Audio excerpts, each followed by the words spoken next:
तारीख को हम लोगों को सुबह में एक इस प्रकार की सूचना प्राप्त हुई कि दो अपराध कर्मियों को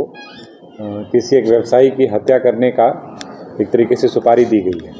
इसको लेकर के सिटी एसपी के नेतृत्व में एक टीम का गठन किया गया और उस टीम ने लगातार उपलब्ध सूचना के ऊपर कार्रवाई की, उसका सत्यापन किया। तो उस दौरान यह बात सामने आई कि रितेश वर्मा उर्फ देवराज एवं अल्तमस खां उर्फ राज, ये दोनों मिलकर बाजार समिति के एक दुकानदार की हत्या करने के लिए उस मोहल्ले में रेकी कर रहे हैं, जो मोहल्ला बेसिकली रवि स्टील के पास में राधा नगर मोहल्ला है वहाँ पर।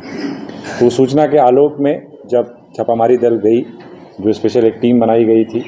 उस टीम को देख करके ये जो दोनों व्यक्ति थे जो रेकी कर रहे थे और जिन्होंने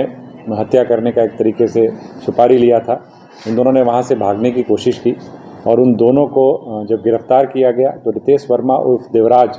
के पास से एक देसी लोडेड पिस्टल और 3 जिंदा गोली जिसमें लोड था वो बरामद हुआ और अल्तमस खां उर्फ राज के भी पॉकेट से जो है 2 जिंदा गोली बरामद किया गया। इन दोनों की गिरफ्तारी की गई और जब इन दोनों से पूछताछ की गई, पूछताछ के दौरान यह बात सामने आई कि जिनके विरुद्ध बेसिकली इनको सुपारी दी गई थी, जिनकी हत्या बेसिकली इनके द्वारा की जानी थी, तो उसमें जो मुख्य जो किरदार है, जिन्होंने इनको बेसिकली सुपारी दी थी या इस पूरे के पूरे षड्यंत्र का जिसने जो प्लानिंग किया था, वो उसका अपना भाई है और जिसका नाम आनंद कुमार गुप्ता है। और जब उनसे भी पूछताछ की गई तो उसने भी इस बात को स्वीकार किया कि संपत्ति विवाद को लेकर करके और मुख्यतः संपत्ति विवाद को ही लेकर के उसने इस प्रकार की एक षड्यंत्र को किया उसने, और इन लोगों के साथ मिलकर के प्लान किया था कि उसको उसी मोहल्ले में उसकी हत्या की जानी है। इस संदर्भ में जब और पूछताछ की गई तो यह भी बात निकल करके आई कि हिंदपीढ़ी का रहने वाला एक शहबाज खां,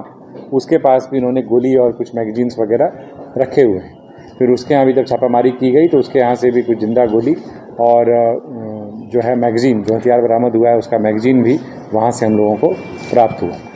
तो ऐसा कह सकते हैं कि इस घटना का उद्भेदन करके कहीं न कहीं एक पूरी जो एक षड्यंत्र था एक व्यक्ति की हत्या करने का, एक व्यवसायी की हत्या करने का, उसमें घटना के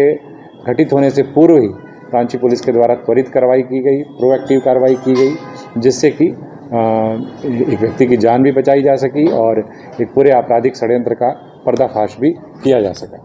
इसमें जो एक व्यक्ति है रितेश वर्मा और देवराज का, उसकी क्रिमिनल हिस्ट्री भी रही है और पहले भी वो 5 मामलों में, जिसमें कि रंगदारी के मामले हैं, आर्म्स एक्ट के मामले हैं, लूट के मामले हैं, उन मामलों में वो पहले भी जेल जा चुका है। अल्तमस खां उर्फ राज भी 2015 में एक धोखाधड़ी के मामले में जेल जा चुका है। तो इस प्रकार से ऐसा कह सकते हैं कि इसमें से जो 2 लोग हैं उनका तो स्पष्ट तौर पर आपराधिक इतिहास है,